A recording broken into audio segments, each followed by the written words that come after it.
रहीम अस्सलाम वालेकुम स्टूडेंट। आज हम स्टार्ट कर रहे हैं जी नेशनल बुक फाउंडेशन का चैप्टर नंबर 8।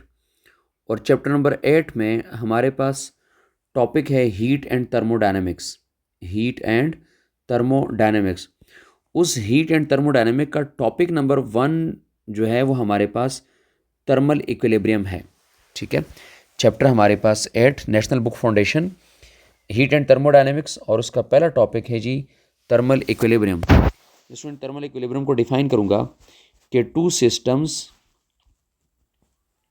हमारे पास फॉर एग्जांपल दो सिस्टम्स हैं। Two systems are in thermal equilibriums. Two systems are in thermal equilibriums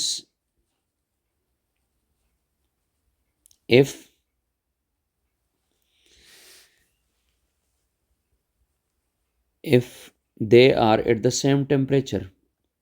If they are at the same temperature, ठीक है।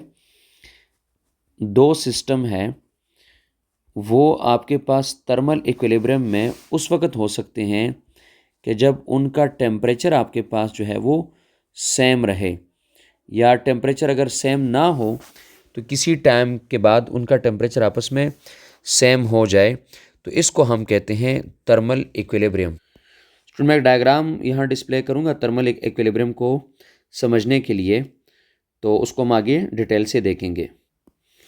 स्टूडेंट, सपोज हमारे पास ये दो सिस्टम हैं, इसको मैं नाम दे रहा हूँ जी सिस्टम ए, और इसको मैं नाम दे रहा हूँ सिस्टम बी। अब when two bodies at different temperature are connected by diathermic substances, ये कोई हमने इनमें ऐसा कोई कनेक्शन लगा दिया है कि जो कनेक्शन जो है इसको हम कहते हैं जी डायथर्मिक मटेरियल है। ये कोई जो हीट फ्लो जो है वो होने दे रहा, ठीक है, जो हीट फ्लो बना के दे रहा। अब आपको बहुत अच्छे तरीके से क्लियर कट वाजे नज़र आ रहा है कि ये हॉट बॉडी है ए वाली, और बी वाली जो आपके पास क्या है, कोल्ड बॉडी है। When two body having different temperature are interconnected, तो heat start flowing between them from high temperature body to the low temperature body। अब स्टूडेंट, यहाँ से हीट फ्लो करे हाई टेम्परेचर बॉडी से, हीट फ्लो करे low temperature body की तरफ, और ये हीट तब तक फ्लो करे जब तक दोनों का टेम्परेचर इक्वल नहीं होता। जिस टाइम के ऊपर इन दोनों का टेम्परेचर इक्वल हो जाए तो हम कह देते हैं कि बॉडी थर्मल इक्विलिब्रियम में आ चुकी हैं। ठीक है, अब स्टूडेंट मैं एक और डायग्राम से आपको एक्सप्लेन कर देता हूँ कि जब दो बॉडीज़ आपस में थर्मल इक्विलिब्रियम में आती हैं तो उनके टेम्परेचर की क्या कंडीशन होती हैं। ये तो हमने डायग्रामेटिकली देख लिया कि हीट फ्लो करेगा from hot body to cold body. जिस स्टूडेंट आप इस डायग्राम में देखेंगे तो आपके पास इस दूसरे डायग्राम में, राइट साइड वाले डायग्राम में, आपके पास एक बॉडी है, उसका टेम्परेचर फॉर एग्जांपल 100 डिग्री है, और दूसरी बॉडी है बी, उसका टेम्परेचर आपके पास 0 डिग्री है। Now automatically heat will flow from hot body to cold body.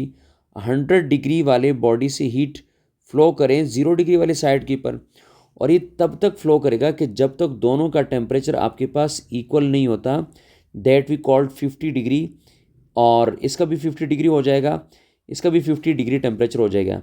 यानी पहले हमारे पास कंडीशन ये थी कि temperature of A is greater than temperature of B, और अब हमारे पास कंडीशन ये है कि temperature of A is equal to temperature of B. तो जब तक इन दोनों बॉडीज़ का टेम्परेचर सेम नहीं होता, ये हीट फ्लो करता रहेगा। जब दोनों का टेम्परेचर सेम हो जाए तो हीट फ्लो ऑटोमेटिकली स्टॉप कर जाएगा, और हम कह देंगे कि बॉडी थर्मल इक्विलिब्रियम में आ गई है। अब स्टूडेंट, यहाँ कुछ पॉइंट्स इसके लिए हमने याद रखने हैं। हम ये कहेंगे कि when temperature of body A become equal to temperature of body B, यानी when thermal equilibrium is achieved, no heat flow will be there. तो आपके पास जो हीट फ्लो है वो रुक जाएगा। No heat flow will takes place. ठीक है, हमारे पास कोई हीट फ्लो अब मज़ीद कंटिन्यू नहीं रहेगा, हीट फ्लो आपके पास रुक जाएगा। ठीक है, एक बात। दूसरी बात यह है कि एट थर्मल इक्विलिब्रियम, अगर बॉडी थर्मल इक्विलिब्रियम पर हो जाए तो मैं यहाँ लिख रहा हूँ कि एट थर्मल इक्विलिब्रियम अगर हमारे पास कोई बॉडी थर्मल इक्विलिब्रियम में आ जाती है तो हम ये भी कह देते हैं कि no unbalance force, no unbalance force between the system, system के दरमियान कोई अनबैलेंस फोर्स नहीं आएगा। ठीक हो गया। तो अगर बॉडी थर्मल इक्विलिब्रियम में आ जाए तो सिस्टम के दरमियान में और सराउंडिंग के साथ एंड दी सराउंडिंग, ठीक है, सिस्टम और सराउंडिंग में कोई अनबैलेंस फोर्सेस नहीं आएंगी। ठीक है। और हम आगे ये कहेंगे कि एट थर्मल इक्विलिब्रियम, जब थर्मल इक्विलिब्रियम हमारे पास बन जाता है, बॉडीज़ का टेम्परेचर एक जैसा हो जाता है, तो हम ये कह देते हैं कि थर्मल इक्विलिब्रियम के ऊपर हमारे पास each part of the system, each part of the system, system का हर एक हिस्सा will have same temperature, will have same temperature, यानी कोई पार्ट भी ऐसा नहीं रहेगा जहाँ टेम्परेचर का डिफरेंस आ रहा हो। ठीक है। तो विल हैव सेम टेम्परेचर। तो ये स्टूडेंट हमारे पास थर्मल इक्विलिब्रियम डायग्रामेटिकली भी बता दिया और आईडी भी दे दिया, और ये थर्मल इक्विलिब्रियम की 3 मेन पॉइंट्स भी हमने समझ लिए हैं। ठीक है। तो इस फिनोमेना को हम कहते हैं थर्मल इक्विलिब्रियम। स्टूडेंट इस वक्त हम एक लॉ भी डिस्कस कर लेते हैं, उसका नाम है ज़ीरोथ लॉज। ठीक है। ज़ीरोथ लॉ कहते हैं इसको। ज़ीरोथ लॉ कहते हैं कि if a system A is in thermal equilibrium with B, मैं यहाँ साथ साथ ड्रॉ करूँ, हमारे पास एक सिस्टम है, ये सिस्टम थर्मल इक्विलिब्रियम है बी के साथ, यानी आपके पास दोनों का टेम्परेचर सेम है, ऊपर वाली सारी प्रॉपर्टीज़ इसमें वैलिड हैं, और बी जो है वो in thermal equilibrium with C है, सी कोई थर्ड सिस्टम है। तो आपके पास अगर system A is in thermal equilibrium with system B और system B is in thermal equilibrium with system C, तो हम ये कह सकते हैं कि system A is also in thermal equilibrium with system C. तो इसको हम कहते हैं ज़ीरोथ लॉ ऑफ थर्मोडायनेमिक्स। और ये आपके पास टेम्परेचर और थर्मोमीटर का एक बेसिक कंसेप्ट भी हमें प्रोवाइड कर रहा होता है, ज़ीरोथ लॉ ऑफ थर्मोडायनेमिक्स। जी स्टूडेंट, आगे कंटिन्यू करते हैं। अब हमारे पास एक सब हेडिंग है 8.1 टॉपिक की, 8.1.1, इसका नाम है जी इंटरनल एनर्जी। इस हेडिंग को हम इंटरनल एनर्जी से लिखते हैं। इंटरनल एनर्जी को हम थोड़ा सा डिटेल से देखेंगे और इससे रिलेटेड जितनी भी कंसेप्ट्स है वो हम क्लियर करेंगे जी। इंटरनल एनर्जी हम कहते हैं the sum of all the form of molecular energies, the sum of all the forms of molecular energies। किसी भी सिस्टम की बात हो रही है कि सिस्टम में तमाम मॉलिक्यूलर फॉर्म्स की जो एनर्जीज़ होती हैं, जिस तरह फॉर एग्जांपल हमारे पास काइनेटिक एनर्जी है, हमारे पास पोटेंशियल एनर्जीज़ हैं। अब काइनेटिक की भी हमारे पास 3 डिफरेंट टाइप्स आती हैं। उसमें हमारे पास रोटेशनल काइनेटिक एनर्जी आ जाती है, वाइब्रेशनल काइनेटिक एनर्जी आ जाती है, ट्रांसलेशनल काइनेटिक एनर्जी आ जाती है। इन सब का सम प्लस पोटेंशियल एनर्जी भी, तो sum of all the kinetic energies and potential energies of a substance, for example gas molecule enclose हैं, इसको हम कहते हैं कि हमारे पास ये इंटरनल एनर्जी है, इज़ कॉल्ड इंटरनल एनर्जी। ठीक है। Sum of all the possible energies भी हम इसको कहते हैं। किसी सिस्टम में जो एनर्जी पॉसिबल है उसको हम कहते हैं सम, उनका सम करके उसको हम कहते हैं इंटरनल एनर्जी। अब हमारे पास मॉलिक्यूल जो गैस सिस्टम के अंदर इनक्लोज होती हैं उसमें हमारे पास, जैसे मैंने आपको बताया कि अगर हम काइनेटिक एनर्जी की बात करते हैं तो काइनेटिक एनर्जी हमारे पास तीन होती हैं। काइनेटिक एनर्जी एक हमारे पास होती है जी वाइब्रेशनल, ठीक है, काइनेटिक एनर्जी, और एक को हम कहते हैं जी rotational kinetic energy, rotational kinetic energy, और एक को हम कहते हैं जी लीनियर मूवमेंट जो होती है मॉलिक्यूल की, translational kinetic energy, translational kinetic energy. इन सब को सम करके प्लस पोटेंशियल एनर्जी करके इसको हम कहते हैं कि काइनेटिक एनर्जी। क्योंकि मॉलिक्यूल जो है वो हमेशा रैंडम मोशन में होते हैं, तो रैंडम मूवमेंट की वजह से इनकी रोटेशन भी होती है, इनकी वाइब्रेशन भी होती है, और ये आगे भी मूव करते हैं और कर सकते हैं, और प्लस जो है पोटेंशियल एनर्जी। स्टूडेंट याद रखिएगा, जो पोटेंशियल एनर्जी है ना मॉलिक्यूल की, मैं यहाँ लिख रहा हूँ, potential energy of molecule is due to the bonding between the molecule, ठीक है, bonding between the molecule, molecule की बॉन्डिंग जो होती है, बॉन्डिंग बिटवीन द मॉलिक्यूल, उस वजह से मॉलिक्यूल की जो एनर्जी होती है उसको हम कहते हैं कि ये पोटेंशियल एनर्जीज हमारे पास होती हैं। और काइनेटिक एनर्जी मैंने बता दिया, 3 डिफरेंट टाइप्स के हमारे पास काइनेटिक एनर्जी होती है। अब स्टूडेंट इसको थोड़ा सा मैथमेटिकली देख लेते हैं। तो हम ये कहते हैं जी according to kinetic molecular theory of gases, according to kinetic molecular theory of gases, ठीक है, एक आइडिया था काइनेटिक थ्योरी ऑफ गैसेस, उसके अकॉर्डिंग कुछ डिस्कशन कर लेते हैं इंटरनल एनर्जी के हवाले से कि हमारे पास जो average kinetic energy of molecule होती है ना, average kinetic energy of molecule, वो उन्होंने फॉर्मूले में कुछ इस तरह गिवन की हैं कि average kinetic energy of gas molecule is equal to 3/2 kT। अब स्टूडेंट ये जो आपके पास इसके अंदर जो k है, इस k को हम कहते हैं जी बोल्ट्जमैन कांस्टेंट, ठीक है, ये हमारे पास हैं बोल्ट्जमैन कांस्टेंट, एक साइंटिस्ट के नाम से हैं बोल्ट्जमैन कांस्टेंट। और इसमें जो T है वो हमारे पास ज़ाहिर है टेम्परेचर है। अगर हम इसको ऐसे कंसिडर कर लें कि काइनेटिक एनर्जी जो है गैस मॉलिक्यूल की, जो काइनेटिक एनर्जी है उसको, जो एवरेज काइनेटिक एनर्जी है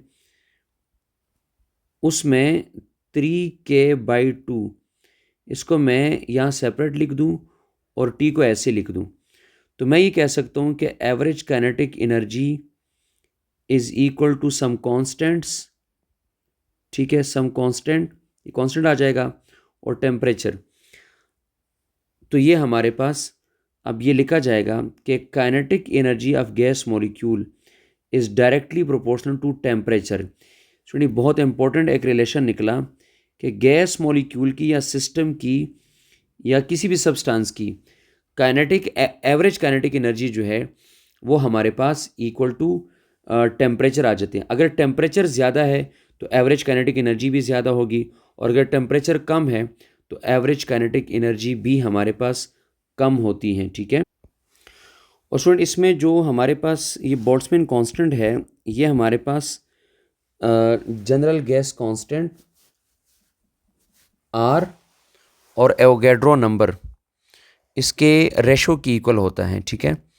तो इसको हम लिख लेते हैं जी बोल्ट्जमैन कांस्टेंट को, कि बोल्ट्जमैन कांस्टेंट हमारे पास होता है R/बाई एवोगैड्रो नंबर, और R की वैल्यू अगर हम पुट कर देते हैं और इसमें एवोगैड्रो नंबर की वैल्यू हम पुट कर देते हैं तो हमारे पास रिज़ल्ट आ जाता है 8.3145 जाउल्स पर मोल पर केल्विन, ये आर की वैल्यू, और अगर हम एवोगैड्रो नंबर की वैल्यू पुट करते हैं 6.02 इंटू 10⁻23, तो हमारे पास बोल्ट्जमैन कांस्टेंट की जो वैल्यू आ जाती है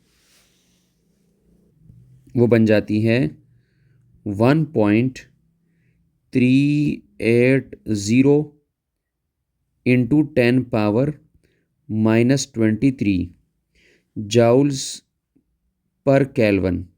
ये हमारे पास बोल्ट्जमैन कांस्टेंट की वैल्यू बन जाती है।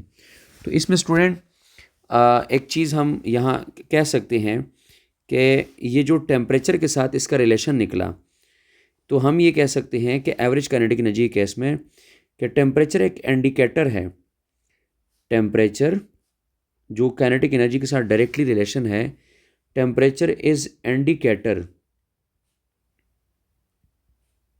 ये हमारे पास एक इंडिकेटर आया किस चीज़ का, फॉर द मैग्नीट्यूड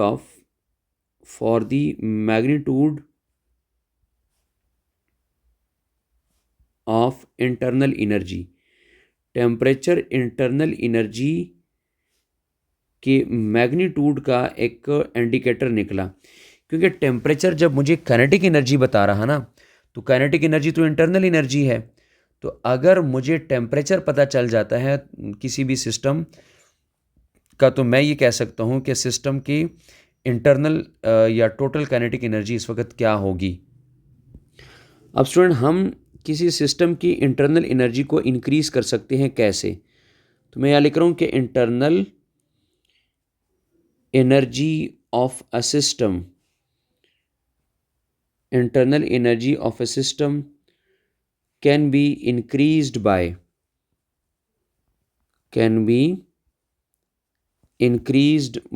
अब हम इसको इंक्रीज कर सकते हैं। फॉर एग्जांपल गिविंग हीट, आप सिस्टम को हीट कर दें। सिस्टम को हीट करने से क्या होगा? सिस्टम का टेम्परेचर इंक्रीज करेगा। टेम्परेचर इंक्रीज करने से एवरेज काइनेटिक एनर्जी इंक्रीज कर जाए। तो हम यही चाह रहे थे कि सिस्टम के इंटरनल एनर्जी में इंक्रीज़ आ जाए। और दूसरा, हम सिस्टम की इंटरनल एनर्जी को इंक्रीज़ कर सकते हैं बाय डूइंग सम मैकेनिकल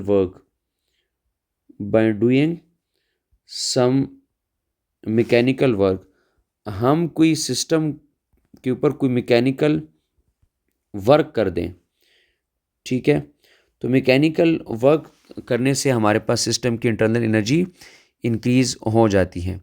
और इस तरह एटम, आयन और मॉलिक्यूल जो है वो उनके ऑसिलेशन और उनकी वाइब्रेशन जो है वो इंक्रीज़ हो सकती हैं, ठीक है। अब फॉर एग्ज़ाम्पल यहाँ अगर मैं एज अ एग्ज़ाम्पल यहाँ कोट करता हूँ कि हम एक काम करते हैं कि व्हेन टू ऑब्जेक्ट्स हमारे पास, फॉर एग्ज़ाम्पल कोई सी भी दो ऑब्जेक्ट्स हैं, रब्ड टुगेदर, आप इनको आपस में रब करें इन दोनों ऑब्जेक्ट्स को, तो दोनों ऑब्जेक्ट को रब करने से आपके पास फ्रिक्शन आ जाती है और इंटरनल एनर्जी इंक्रीज़ हो जाती है ड्यू टू मैकेनिकल वर्क। तो increase in temperature of a body, increase indication वो है इंटरनल एनर्जी के इंक्रीज़ के लिए। तो इसी तरीके से सिस्टम में हीट फ्लो करवा दें तो उससे सिस्टम की इंटरनल एनर्जी में इंक्रीज़ आ जाता है। स्टूडेंट, यहाँ बहुत ज़्यादा इम्पोर्टेंट हमारे पास एक इंटरनल एनर्जी के साथ एक टर्म है साइन कन्वेंशन। इसको हम थोड़ा देखेंगे और इसको हम कुछ डिविजन्स के साथ यानी 3-4 इसके हम कैटेगरीज बना देते हैं साइन कन्वेंशन की। हम कहते हैं कि इफ़ इनिशियल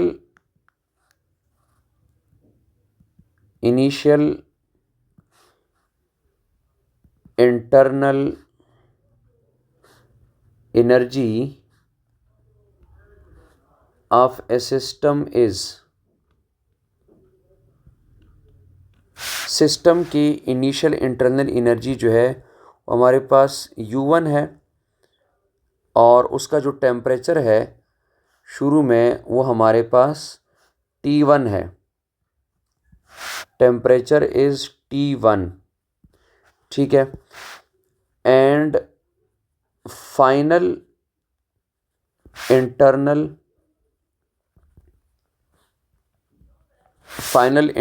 एनर्जी, हमारे पास फाइनल इंटरनल एनर्जी वो U2 है, और टेम्परेचर जो है वह हमारे पास T2 है। तो टेम्परेचर T2 हो जाएगा। So change in internal energy, change in internal energy जो है, इंटरनल एनर्जी वो हमारे पास क्या जाएगा, डेल्टा यू।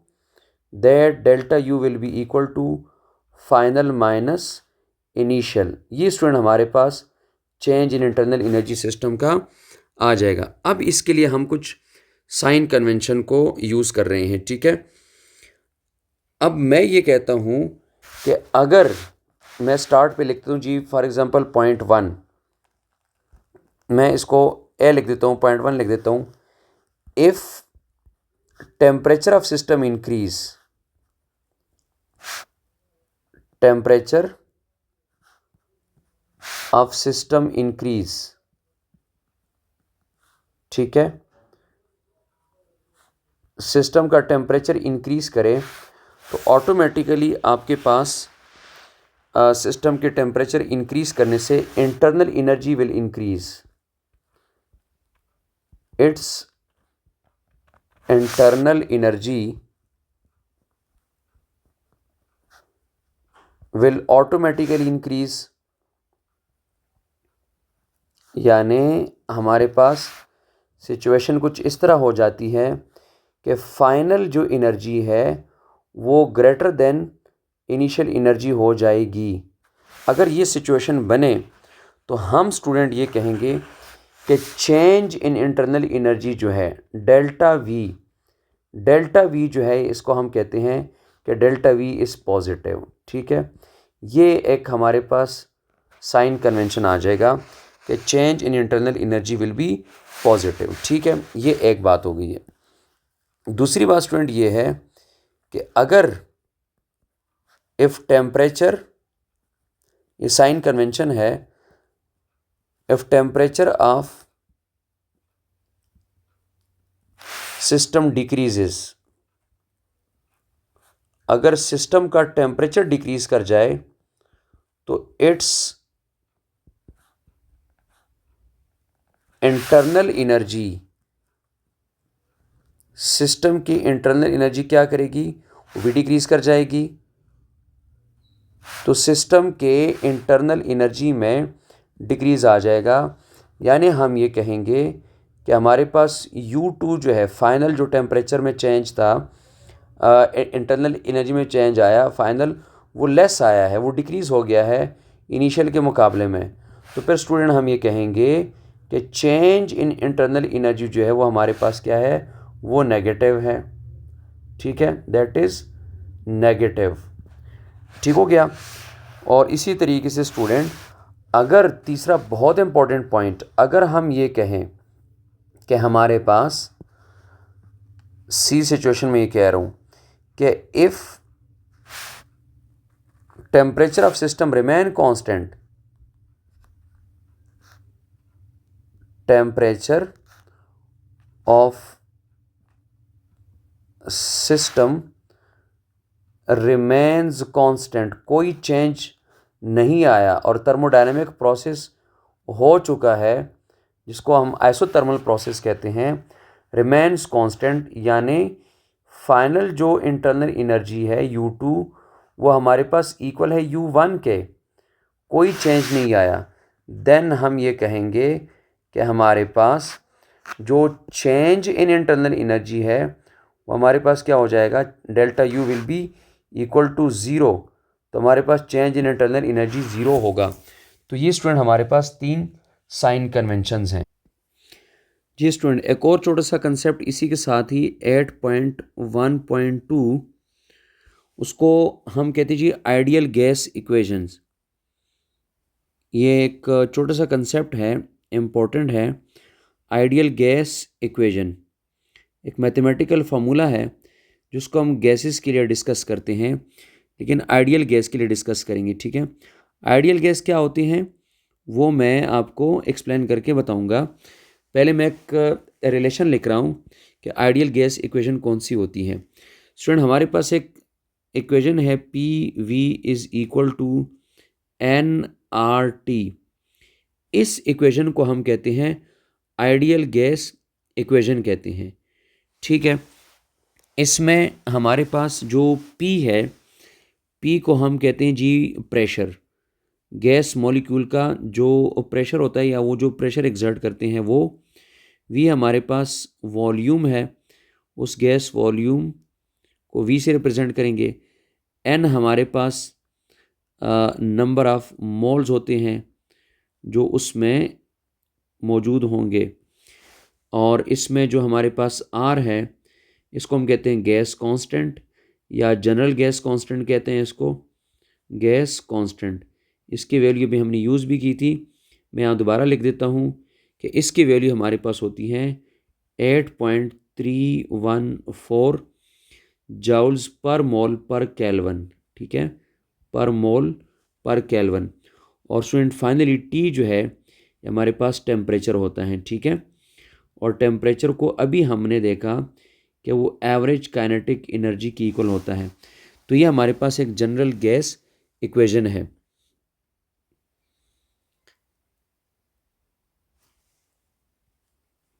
अब स्टूडेंट बात कर लेते हैं कि आइडियल गैसेस क्या होती हैं, जिसके लिए ये इक्वेशन हमने लिख दिया है, या कंडीशन आइडियल गैसेस के लिए हमारे पास क्या होती हैं, ठीक है। तो कुछ कंडीशन है, कुछ अजम्पशंस भी हैं जो हम इसके लिए सपोज करते हैं। फॉर एग्जांपल पहली बात हम ये करेंगे आइडियल गैसेस के लिए कि the gas particle have negligible volume, ठीक है। आइडियल गैस वो होती हैं कि दीज गैसेस, वो जो भी आइडियल गैसेस होती हैं, these gases have negligible volume, यानी इनका जो वॉल्यूम है वो इतना छोटा होता है, इतना छोटा होता है कि उसको हम नेग्लिजिबल कर देते हैं, ठीक है। अब आप अंदाज़ा लगाएं कि गैस मॉलिक्यूल का वॉल्यूम ज़ाहिर है नेग्लिजिबल तो नहीं हो सकता, तो लेकिन हमने कुछ अजम्पशंस इसके लिए ऐसी बनाई होती हैं। नंबर 2, सेकंड पॉइंट हम ये कहते हैं कि the gas particles are equally size. इसके अंदर जो गैस पार्टिकल होते हैं वो सारे के सारे बिल्कुल एक जैसे साइज के होते हैं।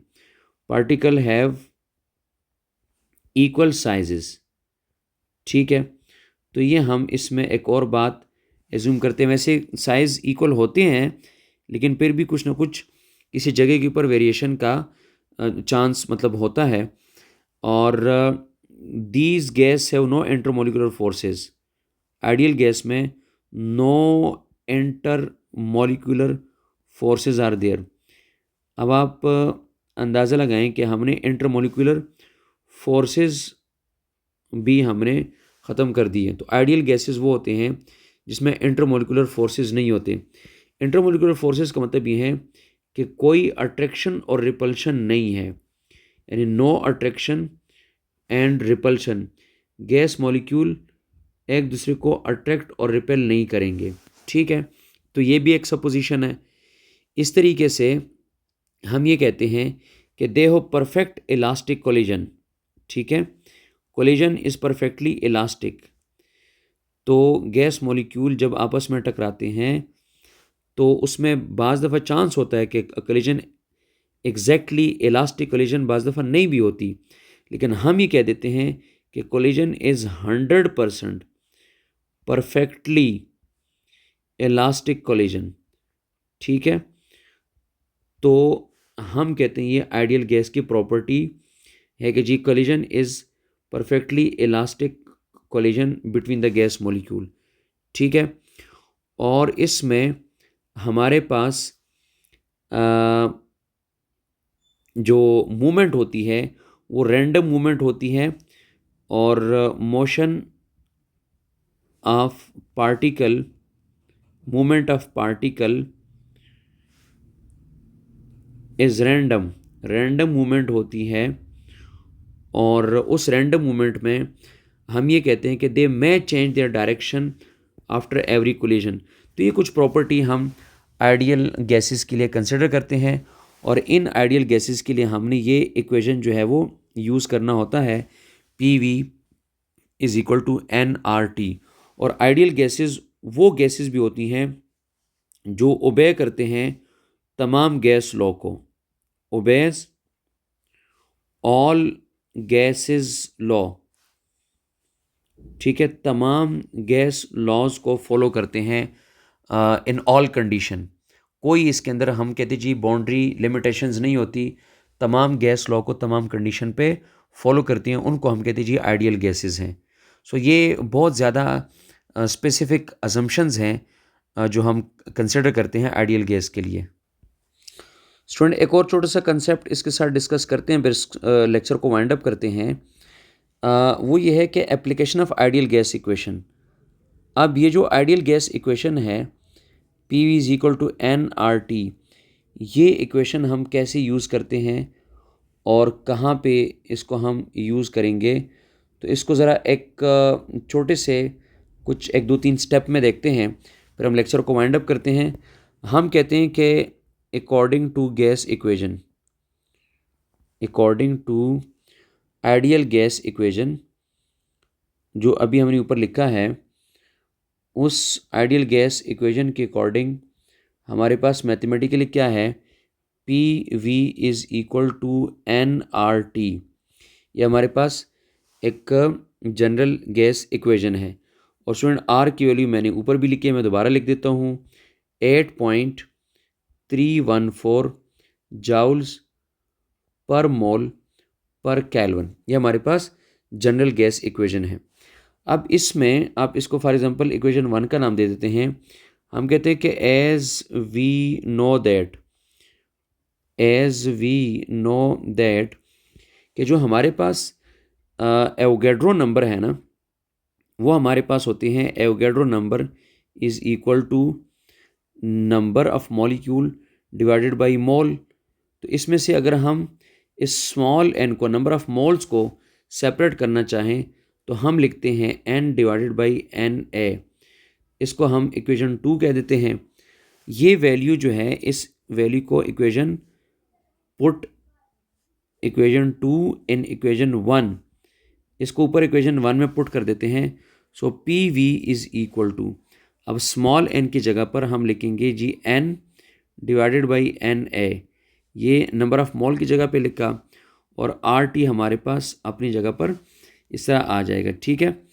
तो फाइनली मैं इसको लिखूंगा P V is equal to, अब इसमें जो कांस्टेंट वैल्यूज़ हैं उसको मैं R divide by N A separate कर रहा हूँ, दोनों कांस्टेंट है, और ये टी को ऐसे लिख रहा हूँ, ठीक है स्टूडेंट। तो इसमें अब P V is equal to, ये जो अभी हमने ब्रैकेट में क्लोज लिखा है, इसको हम कहते हैं बोल्ट्जमैन कांस्टेंट, ठीक है। ये बोल्ट्जमैन कांस्टेंट की इक्वल है स्टूडेंट। ये जो वैल्यू आपने लिखी है आर ओवर एन ए, ये बोल्ट्जमैन कांस्टेंट है, या मैंने इसको के की इक्वल लिख दिया। अभी ऊपर इसी लेक्चर में हमने इसको लिखा भी था बोल्ट्जमैन कांस्टेंट को, ठीक है, इनटू टी, ये हमने इसको इस तरह लिखा।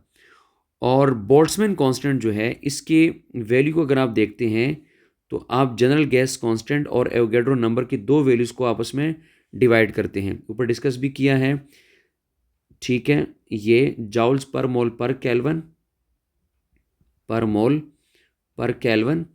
और इस तरीके से एवोगैड्रो नंबर को भी हमने लिखा था 0.622 इंटू 10 पावर 23, ठीक है, पर मोल। तो ये पर मोल होता है इसका रिजल्ट, एवोगैड्रो नंबर उसका एन ए का। तो स्टूडेंट हमारे पास रिजल्ट आ जाएगा बोल्ट्जमैन कांस्टेंट का 1.3806 इंटू 10 पावर -23 जाउल्स पर केल्विन। ये हमारे पास बोल्ट्जमैन कांस्टेंट का रिजल्ट आ जाता है। और Boltzmann constant is helpful in calculating temperature of gas and average kinetic energy और एंट्रोपी ऑफ द सिस्टम। तो ये हमारे पास स्टूडेंट एप्लीकेशन है आइडियल गैस इक्वेशन के, केस में हम डिफरेंट कंडीशन चेक करते हैं गैस मॉलिक्यूल की, और इसमें हम काइनेटिक एनर्जी गैस मॉलिक्यूल की चेक करते हैं, और P V is equal to n R T से ये एक नया result in terms of Boltzmann constant हम कैलकुलेट करते हैं। स्टूडेंट इस लेक्चर को यहाँ पर वाइंड अप करते हैं और आगे हम इसी चैप्टर को कंटिन्यू करेंगे नेक्स्ट लेक्चर में। अल्लाह हाफिज़।